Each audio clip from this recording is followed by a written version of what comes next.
प्रिय दोस्तों, वैसे तो हमारे वहाँ पुराणों में न जाने कितनी कहानियाँ हैं भगवान विष्णु को लेकर, मगर एक कहानी भक्तों को भाव विह्वल कर देती है।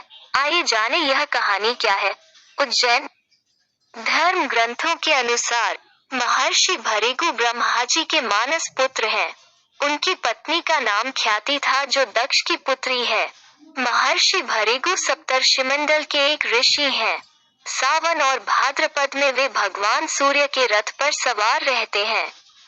एक बार सरस्वती नदी के तट पर ऋषि मुनि एकत्रित होकर इस विषय पर चर्चा कर रहे थे कि ब्रह्मा जी, शिव जी और श्री विष्णु में सबसे बड़े और श्रेष्ठ कौन है। इसका कोई निष्कर्ष न निकलता देख उन्होंने त्रिदेवों की परीक्षा लेने का निश्चय किया और ब्रह्मा जी के मानस पुत्र महर्षि भृगु को इस कार्य के लिए नियुक्त किया।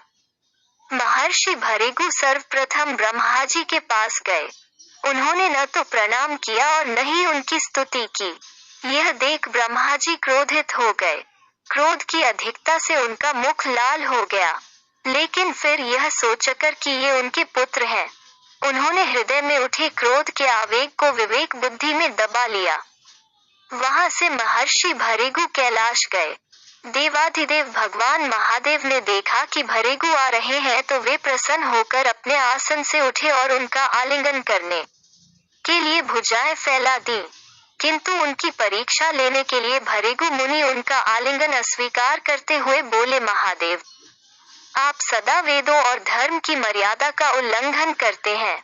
दुष्टों और पापियों को आप जो वरदान देते हैं उनसे सृष्टि पर भयंकर संकट आ जाता है, इसलिए मैं आपका आलिंगन कदापि नहीं करूंगा।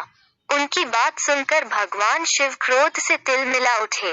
उन्होंने जैसे ही त्रिशूल उठाकर उन्हें मारना चाहा, वैसे ही भगवती सती ने बहुत अनुनय विनय कर किसी प्रकार से उनका क्रोध शांत किया।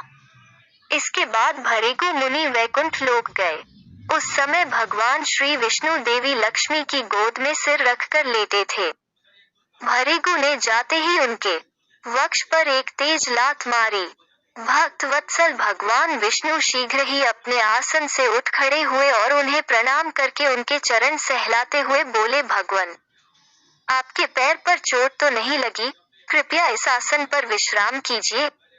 भगवान, मुझे आपके शुभ आगमन का ज्ञान न था, इसलिए मैं आपका स्वागत नहीं कर सका। आपके चरणों का स्पर्श तीर्थों को पवित्र करने वाला है। आपके चरणों के स्पर्श से आज मैं धन्य हो गया। भगवान विष्णु का यह प्रेम व्यवहार देखकर महर्षि भृगु की आंखों से आंसू बहने लगे। उसके बाद वे ऋषि मुनियों के पास लौट आए और ब्रह्मा जी, शिव जी और श्री विष्णु के यहाँ के सभी अनुभव विस्तार से कह बताया। उनके अनुभव सुनकर सभी ऋषि मुनि बड़े हैरान हुए और उनके सभी संदेह दूर हो गए।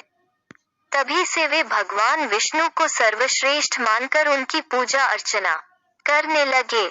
जब जब हुई धर्म की हानि, बाढ़ी असुर अधम अभिमानी, तब तब धरी प्रभु विविध शरीरा, हरि दयानिधि सज्जन पीरा। अर्थात जब जब पृथ्वी पर धर्म की हानि होती है, दुष्टों का प्रभाव बढ़ने लगता है, तब सज्जनों की पीड़ा हरने के लिए प्रभु का अवतार होता है। दोस्तों, अगर आप भगवान विष्णु को मानते हैं तो मेरी इस वीडियो को लाइक करें और चैनल को सब्सक्राइब कर दें ताकि आगे मैं भगवान विष्णु की ऐसे ही वीडियो आप लोगों के सामने प्रस्तुत कर सकूं।